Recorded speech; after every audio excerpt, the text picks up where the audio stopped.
हरे कृष्णा। अगर आपको ये पता चले या जानने को मिले कि सिर्फ एक एकादशी आप करेंगे और सभी एकादशी करने का फल मिल जाएगा, तो ये सुनकर आपको क्या अनुभव होगा? जी हाँ, एक ऐसी ही एकादशी है पांडव निर्जला एकादशी।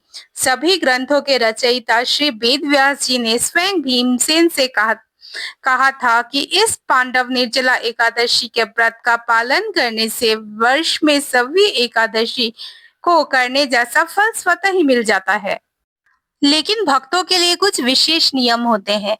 भक्त जो होते हैं वो प्रत्येक एकादशी का पालन जो है निष्ठा से करते हैं और वर्ष में आने वाली सभी एकादशी उनके लिए महत्वपूर्ण होती है। लेकिन अगर किसी भी एकादशी में कोई भूल चूक हो जाए, त्रुटि रह जाए या गलती से कोई अपराध हो जाए तो उसके प्रायश्चित स्वरूप प्रत्येक भक्त को निर्जला एकादशी का निष्ठा और कठोरता से पालन करना चाहिए।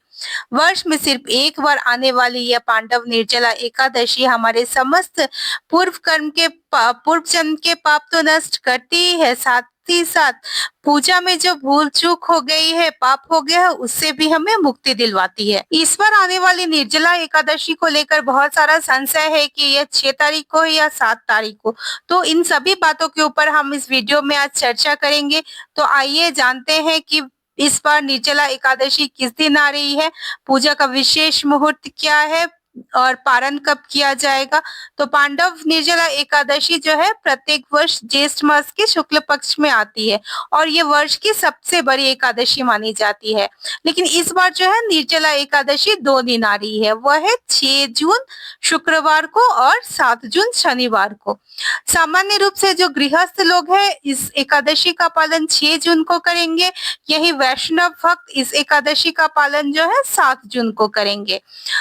तो इस वीडियो में आपको बताने वाली हूँ दोनों दिन की पूजा की विधि, दोनों दिन का पारण कब होगा, इसके अलावा पूजा की सरल विधि, कुछ उपाय और इस दिन क्या दान करना चाहिए। तो बने रहिएगा अंत तक हमारे साथ, वीडियो में बहुत इंफॉर्मेटिव वीडियो होने वाला है। और आगे बढ़ने से पहले आपसे अनुरोध है कि इस तरह की फेस्टिवल रिलेटेड जानकारी के लिए हमारे चैनल को सब्सक्राइब करके रखें।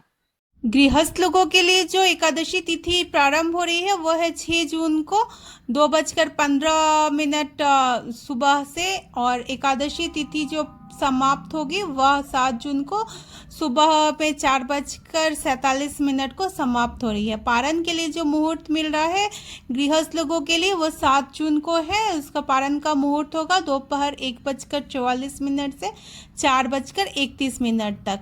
और पारण की तिथि के दिन जो हरिवासर समाप्त होने का समय है वह है 11:25 सुबह। वैष्णव लोग जो व्रत 7 तारीख को कर रहे हैं उनके लिए पारण का समय होगा 8 जून को सुबह में 5:23 से 7:17 तक। और पारण के दिन जो है द्वादशी तिथि का समाप्त होने का समय है 7:17 सुबह में।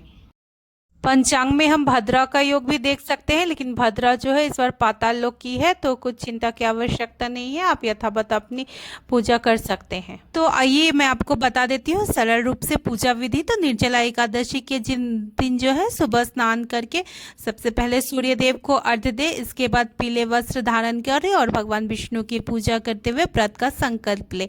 भगवान विष्णु को पीले फूल, पंचामृत, तुलसी दल अर्पित करे। साथ ही भगवान विष्णु और माँ लक्ष्मी के मंत्रों का जाप करें। व्रत का संकल्प लेने के बाद अगले दिन सूर्योदय होने या पारण के समय से पहले एक बूंद भी जल ग्रहण नहीं करना है। इसमें अन्न या फलाहार भी त्याग करना होता है। अगले दिन द्वादशी तिथि के दिन स्नान करके भगवान श्रीहरि की पूजा करने के बाद आप जल से या अन्न जल ग्रहण करके व्रत का पारण कर सकते हैं। चलिए जान लेते हैं सबसे बड़ी एकादशी के कुछ उपाय। तो इस दिन जो है माँ लक्ष्मी को आप नारियल अर्पित करें और विधि पूर्वक पूजा करें। ऐसा करने से विष्णु जी की विशेष कृपा प्राप्त होती है, साथ ही माता लक्ष्मी भी प्रसन्न रहती है। दूसरा होगा कि मंजरी जो होती है तुलसी की, उसे भगवान विष्णु के चरणों में अर्पित करें।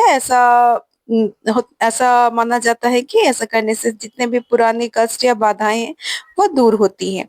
और तीसरा उपाय यह है कि शाम में तुलसी जी के पौधों के पास घी का दीपक जलाकर 11 बार परिक्रमा करें, इससे घर में सुख शांति बनी रहती है। कोई भी व्रत हो दान के बिना पूर्ण नहीं होता, तो निर्जला एकादशी में भी कुछ दान हमारे शास्त्रों में उल्लेखित है, जिसमें है कि घड़े का दान आप कर सकते हैं। अगर शरबत आप बनाकर बाँट सकते हैं, तो ये भी बहुत अच्छा दान होगा। इस दिन खरबूज, तरबूज, खीरे इत्यादि का भी दान कर सकते हैं। ज़रूरतमंद को कपड़ों और अनाज का दान किया जा सकता है। साथ ही निर्जला एकादशी में पंखा, छाता और गुड़ का दान भी बहुत शुभ फलदायी माना गया है। तो इसमें से आपको जो भी बन पड़ता है, आप दान कर सकते हैं। तो ये थी निर्जला एकादशी से संबंधित संपूर्ण जानकारी। आशा है कि ये आप लोगों के लिए उपयोगी रही होगी। अपने मित्रों और परिवार के साथ ज़रूर इसे शेयर कर दें और हमारे चैनल को सब्सक्राइब करके रखें, क्योंकि पूजा, व्रत, त्यौहार से रिलेटेड सारे क्विक अपडेट और सरल भाषा में पूजा की विधि मैं लेकर आते रहती हूँ। तो फिर मिलते हैं नेक्स्ट वीडियो में, तब तक के लिए हरे कृष्णा।